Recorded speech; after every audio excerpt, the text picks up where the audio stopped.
He swore he'd die for him. Swore it on his mother's grave, if that's what it took. He looked Jesus dead in the eye and said, "Even if everyone else runs, I never will. I'd rather die first." Famous last words, right? Because within 6 hours, this same man would be cursing in a dark alley, spitting that he never even knew the guy 3 times, to a teenage servant girl, a stranger, and finally, to save his own skin, he'd start swearing he didn't know Jesus, like actually cursing. His name was Peter, and if you've ever promised yourself you'd do better, be better, and then watched yourself crumble when the pressure hit, his story might feel uncomfortably familiar. Picture this: Jerusalem, Passover week. The city is electric. Thousands of pilgrims flooding the streets, and tension is thick enough to choke on. The religious leaders want Jesus dead. Everyone knows it. And Peter? Peter is riding high. He's not some random follower. He's in the inner circle. The guy Jesus took up the mountain and transfigured in front of. The one who walked on water. Briefly, sure, but still. When Jesus asked the disciples, "Who do you say that I am?" Peter nailed it. "You are the Christ, the Son of the living God." That's heady stuff. That's main character energy. That's the kind of validation that makes you feel bulletproof. So that night at the Last Supper, when Jesus starts talking dark about betrayal, about leaving, about the shepherd being struck and the sheep scattering, Peter can't handle it. This isn't the script he wrote. He interrupts. "Lord, I'm ready to go with you to prison and to death." And Jesus, who knows what's coming, looks at him with this heartbreaking tenderness and says, "Peter, before the rooster crows tomorrow morning, you will deny me 3 times. Peter doesn't believe it, couldn't believe it. In his mind, he's already picturing the heroic stand.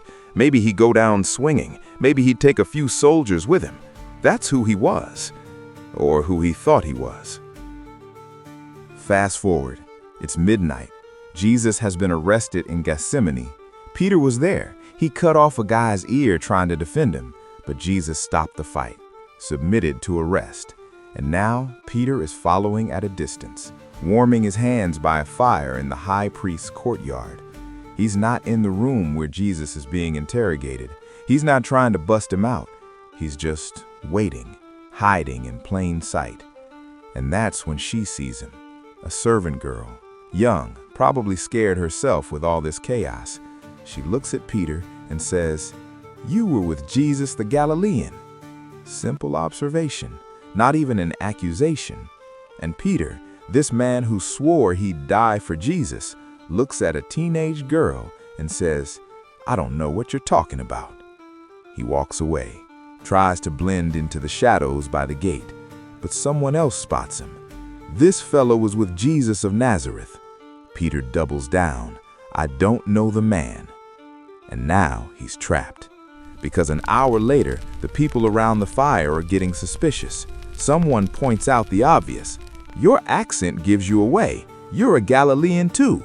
And Peter, desperate, cornered, watching his heroic fantasy evaporate, starts cursing. The Bible says he began to call down curses on himself. Basically, "May God strike me dead if I'm lying. I don't know that man." Then the rooster crows, and Luke's gospel adds this devastating detail. The Lord turned and looked straight at Peter. Jesus was being marched through the courtyard at that exact moment, bound, beaten, about to face a rigged trial and a brutal execution. And in the middle of all that, he looks at Peter, not with anger, not with "I told you so," just looks. And Peter remembered the words, and he went outside, and he wept bitterly. Here's what makes the story hit different. It doesn't end in that courtyard. Peter doesn't disappear from the narrative. He doesn't become a cautionary tale we whisper about. The resurrection happens.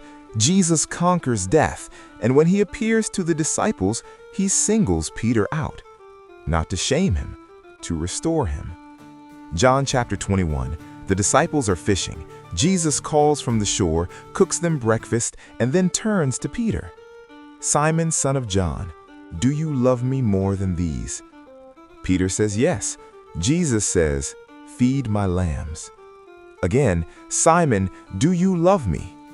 "Yes, Lord, you know I love you." "Take care of my sheep." A third time, "Do you love me?" And John writes that Peter was hurt, grieved, because Jesus asked the third time, but he answered anyway. "Lord, you know all things. You know that I love you." 3 denials, 3 affirmations, complete restoration. And then Jesus tells him exactly how Peter will die for him. Crucified, tradition says, upside down because he didn't feel worthy to die like his Lord. The bravado became reality, just not the way Peter planned.